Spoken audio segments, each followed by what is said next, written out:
On November 8th, Donald Trump stunned America and the world after defeating Democratic presidential nominee Hillary Clinton to become the 45th President of the United States. For the past few weeks since the election, there have been over 400 incidents of racial slurs, bigoted harassments, and threats against minority groups in the name of the president-elect, from racist graffiti on houses of worship, toilet paper dispensers, and motor vehicles to verbal and physical intimidations through pictures and text messages posted on social media platforms. According to the Southern Poverty Law Center, 32% of hate crimes were motivated by anti-immigrant sentiments, 23% reflected on blacks, 6% on Muslims, 11% on the LGBTQ community, 5% on women, and 12% on Jews. I asked a few Howard students and faculty about their opinion on what America's future would look like under Donald Trump's presidency and how it might affect them as minorities. I also asked them on their reaction over Trump's victory and the hate crimes that have been taking place since the election. Senior political science major and Black Lives Matter activist Clarence Allen says this. The feeling that I got was comparable to being backed into a corner.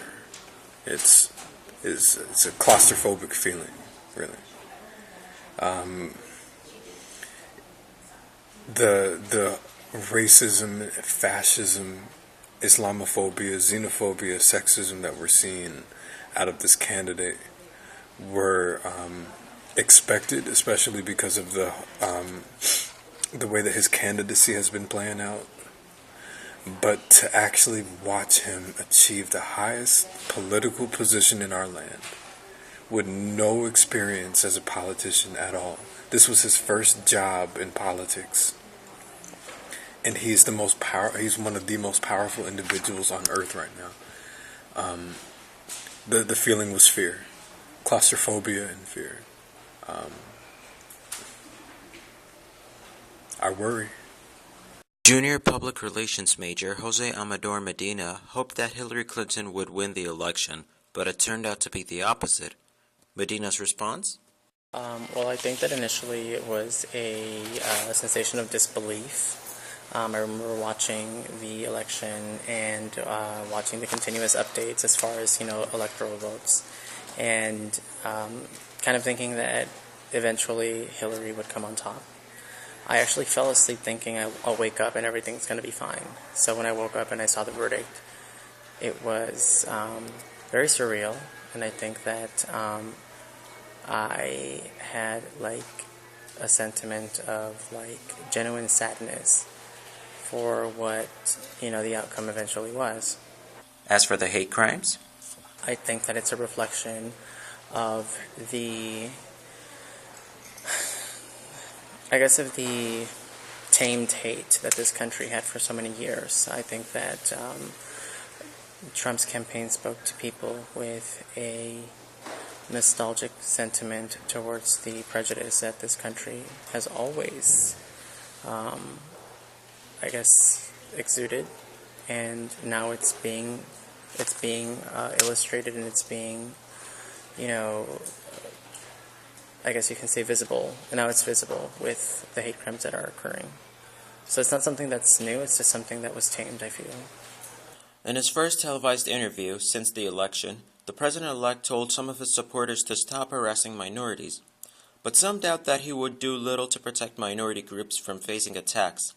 Howard PhD alum Mr. Kareem stated that the president-elect will not put his words into action. I hope not. I hope it's just words. I hope it's just words. But, because politicians tell lies all the time to get elected, right? Correct. I would have expected it all to be lies, quite frankly. I expected it to be things that he just says to get in office, right? Because clearly, I just think that, the United States is made up of better than that. You know what I'm saying? Appealing to the baser nature, of people is, surprising, but in any case, I would have hoped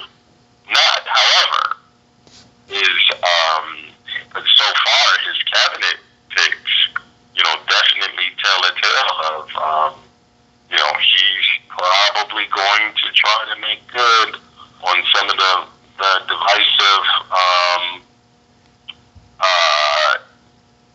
issues that he was bringing up, like, oppression of Muslims and oppression of Mexicans and oppression of immigrants in general, except his wife, right? Which speaks, quite frankly, of hypocrisy. So starting off, hey, we're going to crack down on the immigrants or whatever, but no, not my wife. Donald Trump's election win is not just a concern for minorities in this country, but also for the global world. Senior journalism major Selena Klasses, an exchange student from Germany, believes that the diplomatic ties between her country and the United States may not be as positive as it is right now under Obama's presidency. I think the relation won't be as good as it was with Obama, because they really were on the same level of politics and could talk with each other. So I think, it depends on what's happening next year at the elections in Germany, who will be elected then. But I think the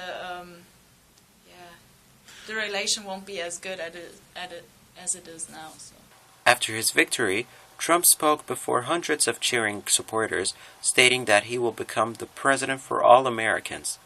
But the question is, will the first 4 years under his administration go smooth? And will he fulfill his promises once taking office? This is something we all should wait and see.